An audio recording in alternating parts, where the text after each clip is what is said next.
Nous poursuivons notre série qu'on étale dans le temps pour approcher un des livres les plus difficiles d'accès, qui est le livre de l'Apocalypse, selon Jean, qui se trouve tout à la fin de notre Bible.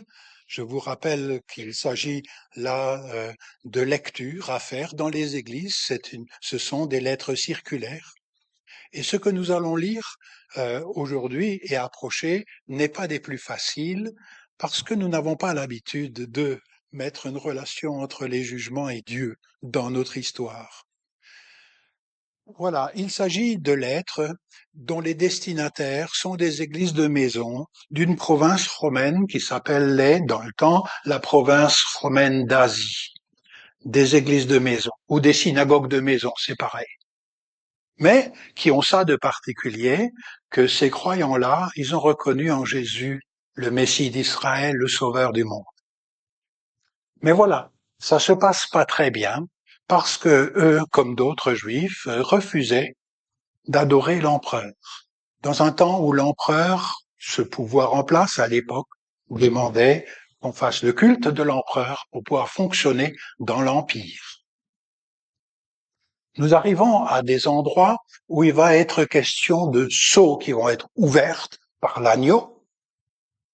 Ensuite, il y aura des trompettes d'assaut, c'est pas la fanfare. Et ensuite, il y aura les coupes de la colère. Alors, en général, les lecteurs de l'Apocalypse lisent jusqu'au chapitre 5 et après, ils commencent à en avoir vite marre au chapitre 6. Parce qu'à force de voir que ça va mal, c'est là qu'on abandonne souvent la lecture de l'Apocalypse. L'agneau ouvre, ou la figure symbolique de l'agneau ouvre les 7 sceaux. Nous allons découvrir quelque chose qui se passe dans les coulisses de l'histoire. Révélation de Jésus-Christ pour dire ce qui va arriver bientôt. C'est pour ça que a été écrit cet épître de l'Apocalypse. Nous lisons des choses essentiellement du chapitre 6 au chapitre 8, mais il faut que vous sachiez que ça va jusqu'à 11. Des agneaux, on en a eu, Élisabeth et moi, les voilà, mais ils se sont jamais mis en colère, il faut attendre des béliers. Mais un agneau, c'est tout différent d'un chien. Ces agneaux qui ont été sacrifiés, notamment là, l'agneau en question, s'est donné lui-même. L'agneau, pour un juif, c'est ce qu'ils ont mangé, le sang duquel ils ont mis sur les linteaux pour sortir de l'esclavage. D'accord? L'agneau, c'est ceci. Mais ça demande une redéfinition. Une colère de l'agneau, c'est pas la même chose que la colère du chien, Et c'est ce que nous allons lentement découvrir. Nous venons de quitter le culte rendu à Dieu, Créateur, chapitre 4. Nous avons le culte avec le trône de Dieu et de l'agneau, chapitre 5. Et on continue à recevoir quelque chose. Quand ça va mal, le premier antidote, c'est de se mettre devant le Seigneur. C'est ce qu'on a vu. Et devant le Seigneur, intérieurement, dans le temple du cœur ou dans le temple de la présence collective, il y a deux choses qui vont avoir lieu. C'est, on relativise les dangers extérieurs, parce que ce qui est important, c'est Dieu. Et la deuxième chose, c'est qu'on fait confiance en ce Dieu, finalement, qui règne, le roi, dont nous avons parlé. Nous lisons maintenant, je pense que nous passerons à peu près la moitié de la prédication à lire des textes, et l'autre moitié à faire quelques remarques pour nos vies. Chapitre 6, versets 1 à 4. Alors je vis. Il est donné à voir à Jean, le voyant.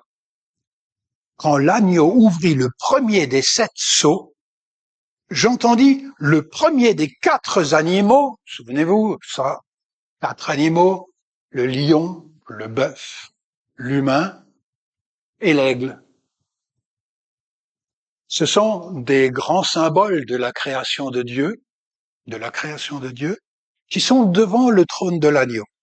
Quand l'agneau ouvrit le premier des 7 sceaux, j'entendis le premier des 4 animaux, le lion, s'écrier d'une voix de tonnerre. Alors je ne vais pas le faire pour pas vous effrayer, hein. Viens! Qui s'adresse cet ordre? C'est pas dit clair. Est-ce que c'est l'agneau ou c'est le cavalier? C'est pas dit. Toujours on continue. Et je vis. C'était un cheval blanc. Celui qui le montait tenait un arc. Une couronne lui fut donnée et il partit en vainqueur et pour vaincre. Laissez-moi juste vous dire qu'on en a fait couler de l'encre pour savoir qui c'est ce cheval blanc. Alors plus tard, il y aura un cheval blanc où c'est évident que c'est Jésus. Mais là, dans une série de 4 fléaux, c'est possible que ce soit les Parthes. Pour nous, aujourd'hui, c'est pas effroyable, les Parthes, hein. Ça vient du fond fin de l'Iran, et ils n'ont pas arrêté entre 70 avant Jésus jusqu'à à peu près 300 après Jésus de faire des incursions, et en l'an 66 après Jésus, donc dans ces années-là, il y a eu un roi parthe. Eux, ils étaient connus parce que c'était que des archers. Et le roi parthe avait un cheval blanc. Alors vous allez me dire, oui, et alors? Mais c'est juste pour dire, entre Jésus le Messie et puis le roi parthe, il y en a un, c'est un fléau, et l'autre, c'est une bénédiction, hein. Bon, on continue. Et quand il ouvrit le deuxième sceau, j'entendis le deuxième animal, c'est donc le bœuf, s'écrier, viens. Alors surgit un autre cheval rouge feu. À celui qui le montait fut donné le pouvoir de ravir la paix de la terre pour qu'on s'entretue.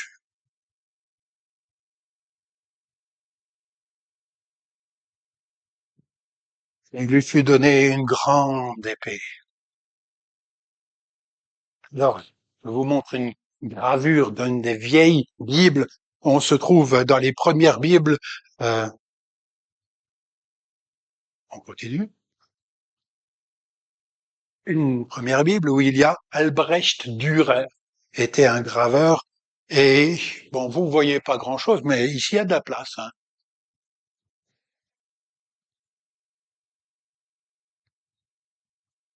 La colère de Dieu, la colère de l'agneau. En fait, c'est pas direct. Vous avez remarqué? Ces jugements sont indirects. C'est un roi parthe. C'est quelque chose d'autre. Mais ça rappelle différentes choses. Vous savez, quand il est dit les sceaux, mais il est également question des trompettes. Et si vous étiez juif, trompette d'assaut, vous pensez à quoi dans l'Ancien Testament? La prise de Jéricho. 7 fois autour, et à la fin, ça a donné, et le peuple crie, et les murs tombent, et la ville est prise.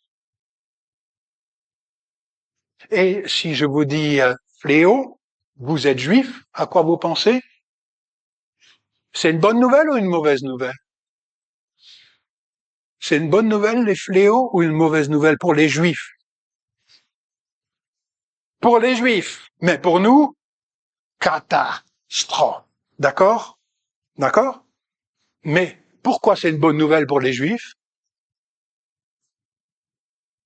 Parce que ça fait capituler Pharaon. Et c'est quoi le symbole de Pharaon? C'est pas parce qu'il s'appelle Pharaon qu'il est méchant. C'est parce que il réduit les gens à l'esclavage. Et donc, vous voyez ce que je veux dire?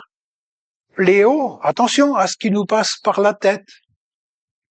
Pour nous, c'est catastrophe, parce que c'est évident, il y a des gens aussi qui souffrent, d'accord?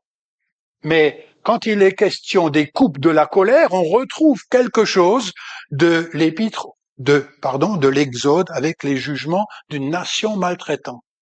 Est-ce que Dieu juge une nation maltraitante déjà dans l'histoire? En Égypte. Mais entre-temps, dans les coulisses en ce moment, on n'a pas l'habitude, hein. On a gommé cette dimension-là.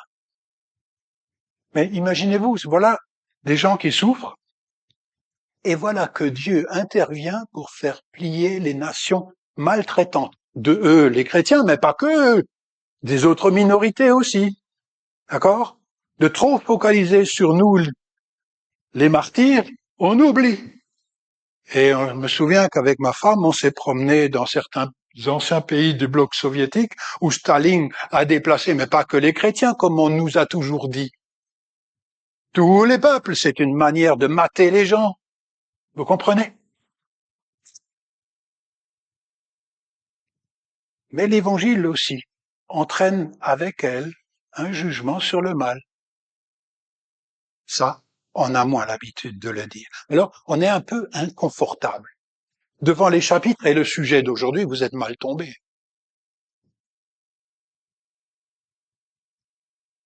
Alors, il arrive qu'on aille voir un médecin juste pour qu'il nous donne une petite poudre rapide.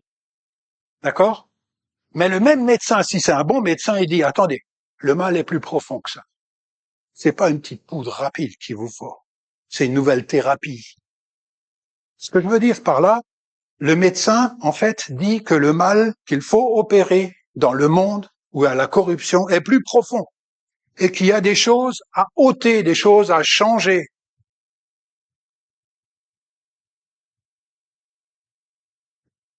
Une autre image, un jardinier. Un jardinier qui passe son temps à couper les branches malades.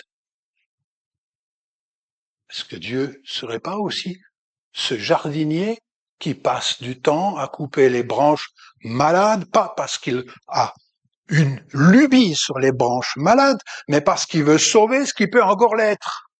Non? Pourquoi on coupe les branches malades? Est-ce qu'il y a des jardiniers ici?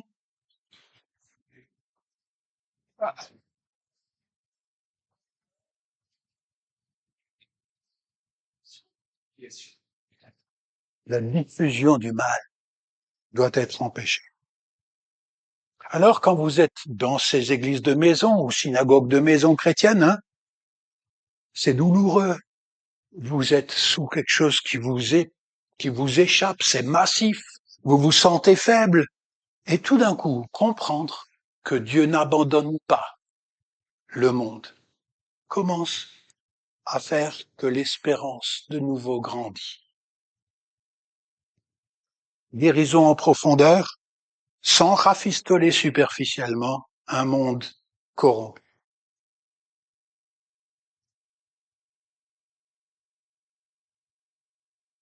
Il faut que vous sachiez que ces images viennent de l'Ancien Testament. Pour connaître l'Apocalypse, il faut connaître l'Ancien Testament, il faut connaître l'Évangile, et il faut connaître ce qui se passe du temps de la lettre.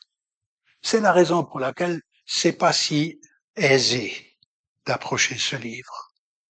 Il faut connaître les trois. Le Vésuve, ça, ça, ça a donné passablement de choses dans les actualités de l'époque, mais pas que le Vésuve. Par exemple, en 79, mais le tremblement de terre qui a précédé en 62 aurait dû informer toutes ces villes avant que ces villes soient. Mais aujourd'hui, on pense à quoi quand on dit fléau? Dérèglement climatique, c'est pas vrai? Trop chaud, trop froid, trop sec, trop d'eau, corruption de système, la haine de minorités, la maltraitance, le racisme. Qu'est-ce qu'il y a encore? Les pandémies. C'est en tous les cas des signes de quelque chose qui va pas bien. Covid, SIDA. Au XVIe siècle, c'était les Turcs qui étaient à Vienne.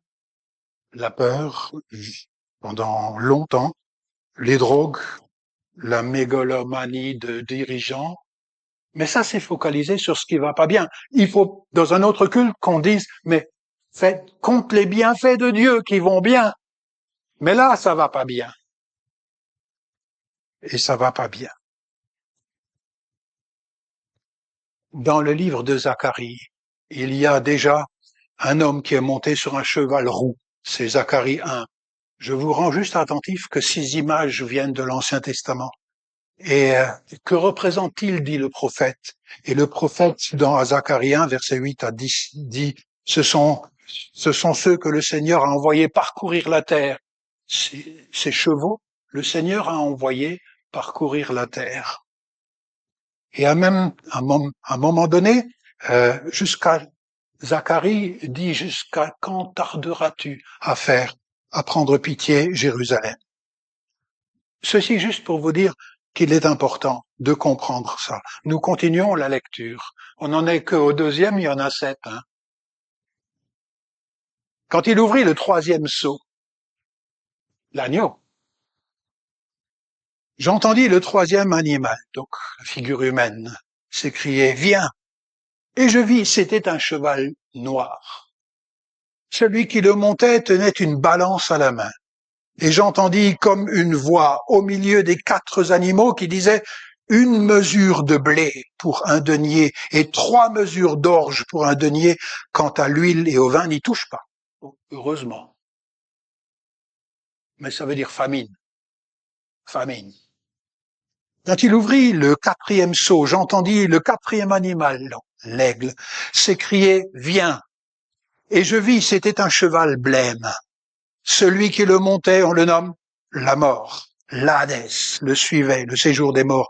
Pouvoir lui fut donné sur un quart de la terre pour tuer par l'épée, la famine, la mort et les fauves de la terre. Je vous montre un schéma.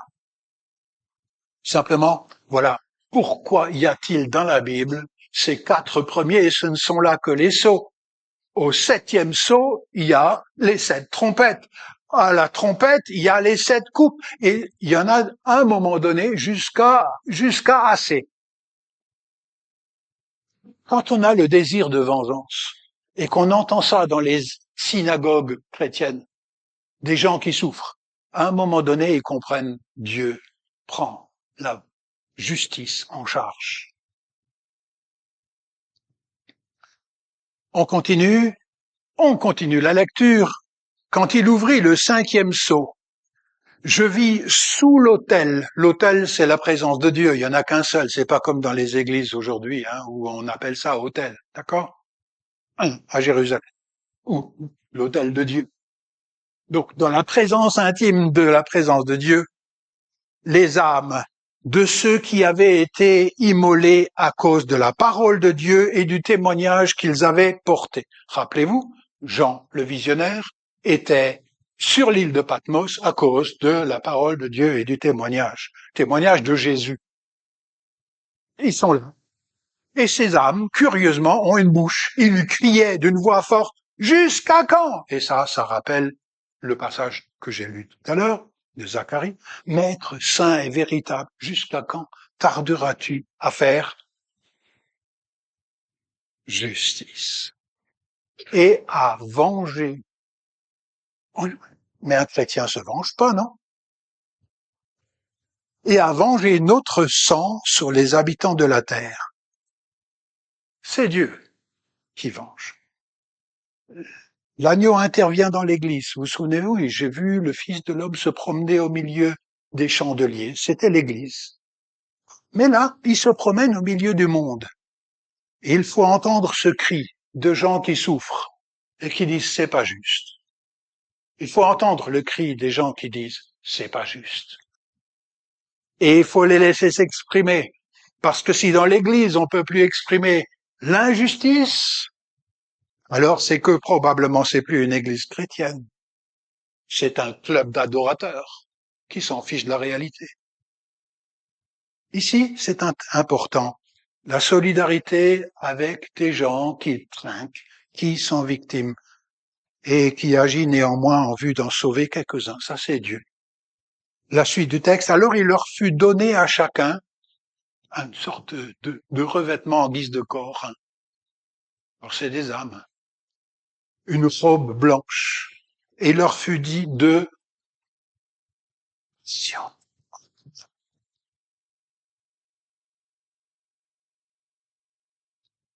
jusqu'à ce que fût complet le nombre de leurs compagnons de service et de leurs frères qui doivent être mis à mort comme eux. Ça, c'est mystérieux.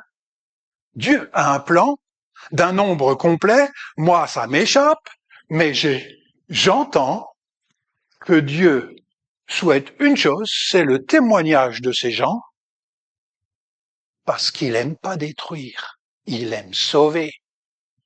Et nous, des fois, nous voulons que, Seigneur, tue-les tous. Et vous comprenez que l'Apocalypse commence à être une purification de ce désir de démolition du mal. Ce que Dieu désire toucher encore des gens. Ce nombre-là ne nous est pas accessible. Il est juste dit que ça fait partie, dans les coulisses, d'un plan mystérieux de Dieu qui désire sauver. Et des fois, quand l'indignation nous monte, on a l'impression qu'il n'y a que nous qui devons être bénis de Dieu et on oublie le cœur de Dieu pour les autres, parce qu'on souffre. C'est un traitement de la souffrance que nous avons ici. Nous passons. Et je vis, quand il ouvrit le 6e sceau, et il se fit un violent tremblement de terre. Et après, il y a un langage dont on n'a pas l'habitude, et ne le prenez pas littéralement. Le soleil devint noir comme une étoffe de crin. Par exemple, quand vous êtes en Palestine ou en Israël ou en Arabie Saoudite, ou quand il y a du vent, le soleil devient noir. Parce qu'il y a tout. Ou quand il y a des troupes très nombreuses qui viennent, le soleil s'obscurcit. Et la lune entière comme du sang. Un jour, j'étais jeune converti, j'étais à New York, tout seul, et j'ai vu une lune rouge et je me suis dit, Seigneur, c'est évident, c'est maintenant. Non, enfin, vous comprenez? Les étoiles, normalement les étoiles sont plus grandes que la Terre, hein. Les étoiles tombèrent sur la Terre comme fruits verts d'un figuier battu par la tempête. Les stars tombent de leur piédestal, hein. Le ciel se retira comme un livre qu'on roule. Toutes les montagnes et les îles furent ébranlées. Les rois de la terre. Tiens, on parlait de ça, hein. The Queen and the King. Les rois de la terre, les grands, les chefs d'armée, les riches, les puissants, tous, esclaves et hommes libres, se cachèrent dans les cavernes et les rochers des montagnes. Il disait aux montagnes et aux rochers, tombez sur nous et cachez-nous. Remarquez, ici, on continue à se persuader en Occident qu'on peut se protéger des fléaux avec la nouvelle technologie qui viendra, sans repentance. Je vous rends juste attentif. C'est une illusion. On est bien content de la technologie. Elle peut faire du bien, mais l'illusion du sauveur technique, c'est une foi largement répandue. Je continue la lecture. Loin, cachez-nous, loin de la face de celui qui siège sur le trône et loin de la colère de l'agneau. Alors, si vous souffrez des gens puissants qui vous maltraitent, qui dispersent vos familles, qui vous empêchent de faire le business, parce que vous confessez que Jésus est le Seigneur et pas Dioclétien ou Claudius ou va savoir qui ou Néron, hein, ou Domitien. Eh bien, tout d'un coup, vous entendez ça, c'est comme une blague juive. Celui qui me faisait la terreur même, il se cache à cause de la colère de l'agneau. Mais c'est pas une blague, car il est venu le grand jour de leur colère, et qui peut subsister?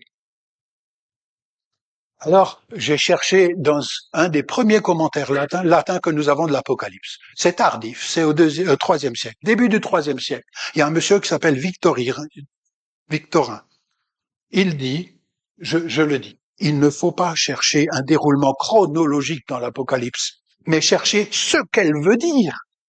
Il y a un risque de verser dans les fausses prophéties si vous le prenez littéralement alors que tout est symbolique.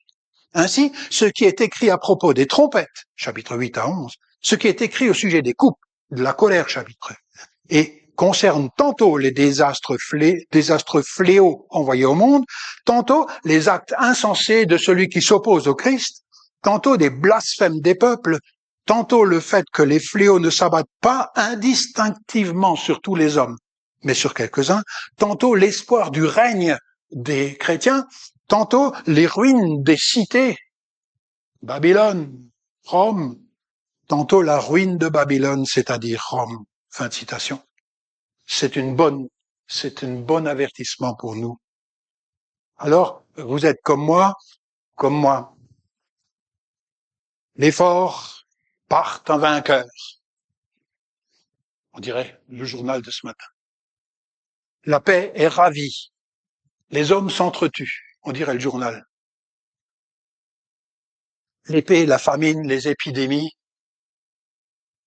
la maltraitance, des innocents qui souffrent, des chrétiens qui sont persécutés parce qu'ils résistent à l'idolâtrie, des tremblements de terre et autres désastres. Ils sont attribués à Dieu ici, en cause directe, mais seconde. J'ai dit directe, mais seconde. Dieu utilise les désordres pour faire désordre. Le mal se détruit lui-même, sur ordre. Dieu veut supprimer le mal. Mais seconde, c'est pas l'agneau en direct.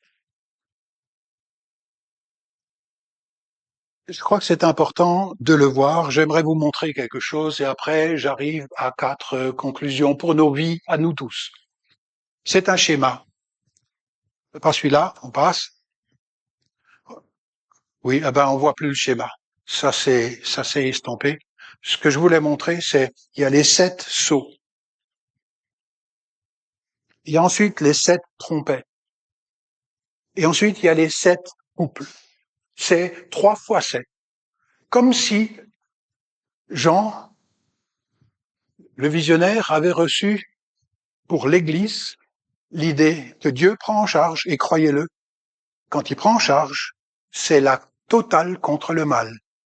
C'est un chiffre total, 3 fois 7. Le premier, c'est des avertissements. Les chevaux sont là. C'est assez général pour tout le monde. Les trompettes, c'est des jugements mesurés. C'est jamais plus que 33% ou un tiers. D'accord? De la cata. Mais alors, quand on arrive aux 7 coupes, donc les trompettes, c'est les assauts pour prendre la ville. D'accord? Souvenez-vous, les trompettes. Et quand il s'agit des coupes de la colère, on voit que c'est rebelote ce qui s'est passé à l'Exode. C'est la raison pour laquelle vous avez le cantique de Moïse et de l'agneau dans l'Apocalypse. Grandes et merveilleuses sont toutes tes œuvres. C'est le cantique de Moïse et de l'agneau. Ça veut dire quoi? Que l'Exode, ces œuvres de l'Exode se refont et que lui est en charge. On passe. Alors, ce sont des jugements. Mais j'aimerais que vous fassiez maintenant la différence entre nos désirs de vengeance, de destruction, qui s'appellent jugements rétributifs. Seigneur, d'accord? Tue-les. Et un autre type de jugement, c'est qui garde en mémoire le but. Une terre où la justice habite, un Jérusalem qui vient du ciel. Il faut qu'un certain nombre de corruptions aient disparu pour que cela ait lieu. Et ça veut dire que c'est Dieu qui est en charge. Ce sont des assauts, oui, mais de nettoyage du mal, pas du rétributif, du nettoyage du mal. C'est des entreprises de correction. Vous voyez la différence entre une entreprise de rétribution et une entreprise de corruption? N'oubliez pas, c'est Dieu, c'est pas un homme. Quand lui, il intervient, c'est pour qu'on corrige. Le jugement, la correction va plus loin que le jugement. Et vise quoi? La correction. Vous avez déjà corrigé vos enfants, vous qui avez peut-être eu des enfants? Ouais? Qu'est-ce que vous visez? Leur casser la... Non? C'est quoi? Excusez-moi. L'intention n'est pas la même. Non? On corrige plus les enfants aujourd'hui. Le but, c'est l'éducation. Le but, c'est la repentance et le changement. C'est pas la rétribution. Vous comprenez? Oui, c'est une histoire d'équilibre. C'est une histoire délicate. Hein. Quand l'intention est que la personne change, c'est éducativement autre chose que de tomber dessus et de tabasser. Enfin, vous êtes d'accord? C'est ça. Et Dieu est actif pour ça dans le monde. Et ça change la manière de voir ce qui se passe. Le racisme est condamné et corrigé par la justice. L'exploitation économique est corrigée par la justice. La maltraitance des minorités est corrigée par la justice. Le trafic d'êtres humains est corrigé par la justice. L'adoration du pouvoir divinisé humain est corrigée par la justice. Jusqu'à quand, Seigneur, Maître, tarderas-tu à faire justice? Et la justice des hommes n'est pas justice de Dieu. Et nous lisons, tout d'un coup, arrêt sur image, après cela. Je vis 4 anges debout aux 4 coins de la terre, donc la totale, ils retenaient. C'est bizarre ce vocabulaire. Qu'est-ce qu'ils font? Ils retiennent les 4 vents de la terre, afin que nul vent ne souffle sur la terre, sur la mer et sur aucune arbre. Ils retiennent la colère quelque part. Et je vis un autre ange monter en l'Orient. Il tenait le sceau du Dieu vivant, symbole d'appartenance, je vous redis. Hein. D'une voix forte, il cria aux 4 anges qui avaient reçu pouvoir de nuire à la terre et à la mer. Gardez-vous de nuire à la terre, à la mer, aux arbres, avant que nous ayons de nouveau ce chiffre mystérieux du plan mystérieux de Dieu. Avant que nous ayons marqué du sceau le front des serviteurs de notre Dieu. Le marquer pour un nombre particulier. Il y a pour la protection des grands fléaux qui vont venir, mais aussi pour ce nombre mystérieux. Et on lit, et j'entendis le nombre de ceux qui étaient marqués du sceau, 144 000 marqués du sceau de toutes les tribus des fils d'Israël. Et après une longue description que je lis pas maintenant, chacune des tribus d'Israël, y compris ceux qui avaient disparu, avait 12 000. Et tout d'un coup, le chapitre d'avant, le focus sur une foule innombrable. Nous lisons, après cela, chapitre 7, verset 9, après cela, je vis une foule immense que nul ne pouvait dénombrer, de toutes les nations, tribus, peuples, langues. Voilà notre nationalité, frères et sœurs. Voilà notre allégeance première. J'appartiens à ce peuple. Ils se tenaient debout devant le trône et devant l'agneau vêtu de robes blanches et des palmes à la main.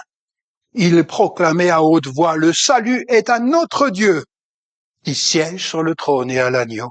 Et tous les anges rassemblés autour du trône, les anciens et les 4 animaux, tombèrent devant les trônes face contre terre et ils adoraient Dieu. Et ils disaient, Amen, louange, gloire, sagesse, action de grâce, honneur, puissance et force à notre Dieu pour les siècles des siècles. Je vais vous montrer cette pièce-là. Le salut, il y a un salut. Il y a le culte de l'empereur avec la patère où on met dedans l'encens. Et devant, il y a Néron. Le salut est un autre Dieu, ça veut dire que c'est pas à lui.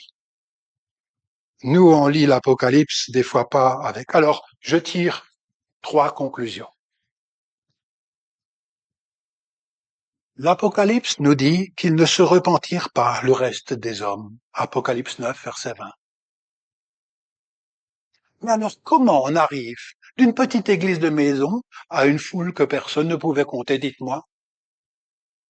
Je vous écoute. Ça prend du temps et ça prend de la patience et ça prend de la persévérance dans le témoignage. On passe d'une petite groupe à une foule que personne ne pouvait compter à l'international par la persévérance à suivre l'agneau quand on a envie de, excusez-moi, je vais utiliser une expression, tout foutre en l'air parce qu'on souffre. Vous arrivez à comprendre? Ça, c'est une des choses, je crois. Les malheurs n'échappent pas au contrôle divin. Mais Dieu, qui est amour, détruit la destruction, mais ne se plaît pas à détruire les gens. Mais si c'est pas les fléaux qui amènent à la repentance, c'est quoi qui amène à la repentance? Je vais redire. Si c'est pas les fléaux qui amènent à la repentance, c'est un principe d'éducation des enfants aussi, ça. Qu'est-ce qui amène à la repentance? La bonté de Dieu, le témoignage de la bonté de Dieu pousse à la repentance. Tu as beau vouloir mater tes enfants, c'est pas pour ça qu'ils deviendront des adultes. Ça veut pas dire que l'inverse, laissez tout faire. Mais l'intention, le but n'est pas le même. Et on revient à cet équilibre de Dieu, de Dieu. Alors voilà, le refrain, il revient. La patience de Dieu permet de cette contemplation qui revient chapitre 5, chapitre 7, chapitre 14, et je vis une foule immense que nul ne pouvait compter. Le salut et l'amour de Dieu tempèrent la colère. C'est un appel au témoignage. Et on termine. Plus loin, pardon. Voilà. Non, c'est encore plus loin. Voilà, on avance, Chapitre 7. Et au verset 13. L'un des anciens prit alors la parole et me dit, ces gens-là, la myriade, vêtus de robes blanches, qui sont-ils et d'où sont-ils venus? C'est une bonne question quand on est un petit groupe et qu'on a l'impression qu'on ne changera rien. Ils lui répondirent, Monseigneur, toi tu le sais. C'est assez futé. Il me dit, ils viennent de la grande épreuve. Ils ont lavé leurs robes et les ont blanchies dans le sang de l'agneau. Tout ça, c'est un langage. N'essayez pas de faire ça. Littéral. Ça veut dire quoi? Le rattachement à Jésus. Le rattachement à Jésus les a menés au témoignage. C'est pourquoi, verset 15, ils se tiennent devant le trône de Dieu et lui rendent un culte jour et nuit dans son temple. Et celui qui siège sur le trône les abritera sous sa tente. Quand vous êtes angoissé à l'idée, qu'est-ce qu'il en est advenu des vieux qui sont morts dans le Seigneur, mais aussi des martyrs? Et tu le sais, le Tout-Puissant les abrite dans sa tente. Ils n'auront plus faim, ils n'auront plus soif. Le soleil et ses feux ne les frapperont plus, car l'agneau qui se tient au milieu du trône sera. Tiens, un agneau devient un berger, vous connaissez ça? Ça, c'est que l'Apocalypse qui peut faire. Car l'agneau sera leur berger. Il les conduira vers des sources d'eau vive, et Dieu essuiera toute larme de leurs yeux. Et on arrive au 7e sceau. Pas ciel, sceau. Quand il ouvrit le 7e sceau, il se fit dans le ciel un silence d'environ une demi-heure. Donc, on a l'impression que rien se passe. Et il vit les 7 anges qui se tiennent devant Dieu, il leur fut donné 7 trompettes. Et là, c'est rebelote,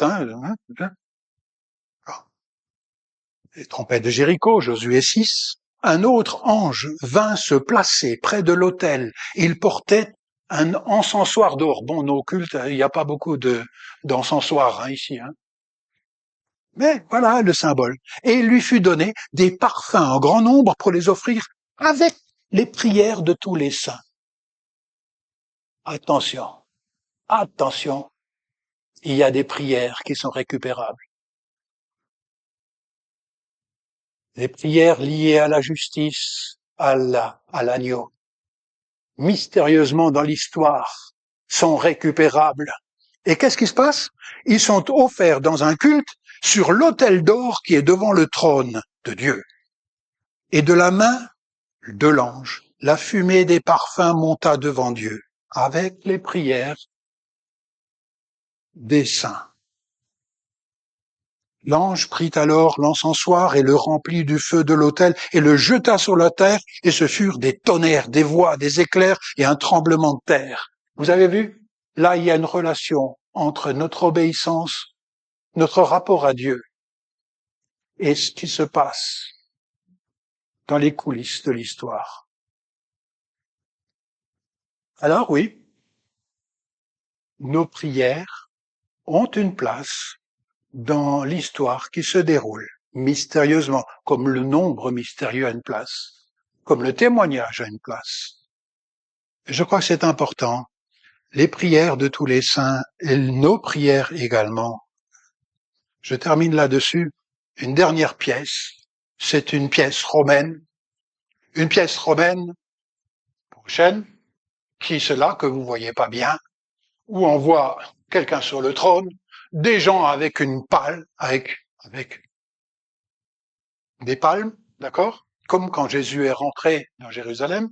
Mais ça, c'est une pièce romaine pour l'empereur. Et ça pose la question, est-ce que j'adore le pouvoir dont l'obéissance m'amènerait des intérêts immédiats d'un pouvoir totalitaire, ou est-ce que mon allégeance est avec l'agneau? Et je termine là-dessus, Apocalypse 7, verset 9. Il se tenait debout devant le trône et devant l'agneau, vêtu de robes blanches et des palmes à la main. Voilà, la fois prochaine, nous verrons le chant de deux témoins incroyables, les deux témoins au milieu du livre de l'Apocalypse, avec la femme qui accouche d'un bébé, que le dragon veut manger. Avec les leçons pour l'Église d'aujourd'hui. Que le Seigneur bénisse la méditation de sa parole et l'appropriation des leçons qu'elle donne. Amen.